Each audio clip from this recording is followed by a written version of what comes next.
آج میرا دل یہ چاہ رہا ہے کہ جس ہستی کا آج ہم دن منا رہے ہیں، میں ایک ایسے حوالے سے اپنی گفتگو کا آغاز کرنا چاہتا ہوں۔ بہت سے لوگ ایسے ہیں کہ جن کو حقائق کا علم نہیں ہوتا، کسی بھی شخصیت کا انہیں صحیح طریقے سے تعارف نہیں ہوتا، مختلف ذہن گھر بیٹھے اس شخصیت کے بارے میں وہ ایک ذہن بنا لیتے ہیں۔ میں جب پہلی مرتبہ 1993 میں 1993 میں پہلی مرتبہ جب مدینہ منورہ لینے کے لیے حاضری دی تو آج بھی میرے کانوں میں وہ لفظ گونج رہے ہیں جو آپ نے عقیدہ ہو کر مجھے فرمایا۔ اب ایسی نصیحتیں کرنے والے لوگ نہیں رہے، ایسا درد دل رکھنے والے لوگ نہیں رہے۔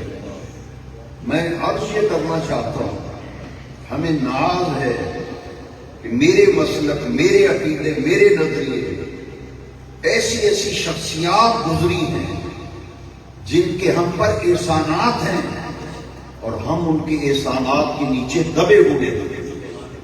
ہم ان احسانات سے نکلنے کی کوشش بھی کریں، ہم نکل نہیں سکتے، ان کے احسانات اس قدر ہمارے اوپر ہیں۔ میں نے جب عرض کی تو آپ نے عقیدہ ہو کر تین باتیں مجھے فرمائیں۔ میں دیکھ رہا تھا کہ آپ کے آنسو مبارک رخسار سے مس ہو کر ریش مبارک سے لگے، گود مبارک میں گرے۔ آپ نے فرمایا کہ بیت اللہ شریف میں جب حاضری دینی ہے مکہ مکرمہ تو خوب گڑ گڑا کر رو کر سچے دل سے توبہ بھی کرنی ہے، اپنے گناہوں کی معافی بھی مانگنی ہے۔ اب جو اگلی بات ہے میں چاہوں گا کہ بڑے درد دل سے سنیں۔ آپ نے فرمایا تاکہ مدینہ شریف جب حضور کی بارگاہ میں حاضری ہو تو شرمندگی نہ ہو، حضور کی بارگاہ میں شرمندگی نہ ہو۔ بیت اللہ شریف میں طواف کے دوران صفا مروہ پہ میزاب رحمت اس کے نیچے کھڑے ہو کر مقام ابراہیم پر، رکن اسود، رکن یمانی، مقام ملتزم، جی بھر کے دعائیں مانگنی ہے، توبہ و استغفار، تاکہ حاضری مدینہ طیبہ و زیارت روضہ رسول کے وقت ہمیں شرمندگی نہ اٹھانی پڑے۔ ایک تو یہ بات، اس پر بڑی ہی تفصیلی گفتگو کی جا سکتی ہے، مگر میں تھوڑا سا اس بات کو لے کے آگے چلنا چاہتا ہوں۔ دوسری بات جو آپ نے فرمائی نا، وہ اس محفل کا تحفہ سمجھ کے لے جائیں۔ ہمیں علم نہیں، جن باتوں کی ضرورت ہے خطابات میں، خطبات جمعہ میں، دروس قرآن میں، جن باتوں کی ضرورت ہے ادھر ہماری توجہ ہی نہیں۔ ایسے کام جن کی کوئی ضرورت نہیں قوم کو، ملت کو، ان کاموں پر ہماری ساری توانائی صرف ہو رہی ہے، ہمارا وقت ضائع ہو رہا ہے، ہماری محنت برباد جا رہی ہے۔ دیکھیے کتنے قیمتی لفظ تھے۔ فرمایا آپ جب مدینہ منورہ جاؤ تو سید الشہداء سیدنا امیر حمزہ رضی اللہ تعالیٰ کی بارگاہ میں سب سے پہلے حاضری دینی ہے اور آپ کو جا کر سلام عرض کرنا ہے، اور نہایت عاجزی سے فرمایا کہ جب سلام عرض کرنا ہے تو میرا بھی سلام پیش کرنا، میرا بھی سلام پیش کرنا۔ جو اگلی بات ہے وہ توجہ سے سنیں، جس کے لیے میں نے یہ بات شروع کی۔ آپ نے فرمایا کہ سیدنا امیر حمزہ رضی اللہ تعالیٰ عنہ وہ عظیم المرتبت ہستی ہیں جو محبوب خدا ہیں، جو محبوب خدا ہے۔ اور جب بھی کوئی صحابہ کرام میں سے حضور کی بارگاہ میں کچھ عرض کرنا چاہتا، کوئی درخواست پیش کرنا چاہتا، کوئی عرضی پیش کرنا چاہتا، کوئی التجا کرنا چاہتا، تو مدینہ طیبہ کی سرزمین آج بھی گواہ ہے۔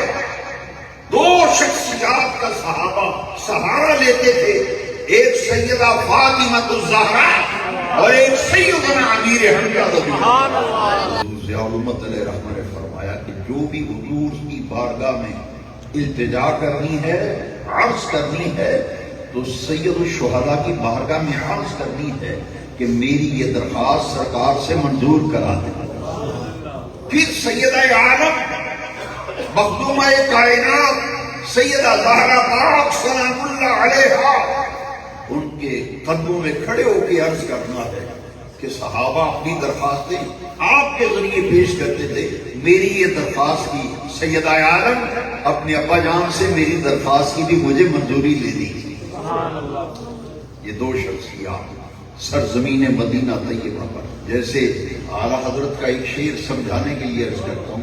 امام فرماتے ہیں تیری سرکار میں یا رسول اللہ، یا حبیب اللہ، یا رحمت للعالمین، یا جد الحسن والحسین، تیری سرکار میں لاتا ہے رضا اس کو شفیع جو میرا غوث ہے اور لاڈلا بیٹا تیرا۔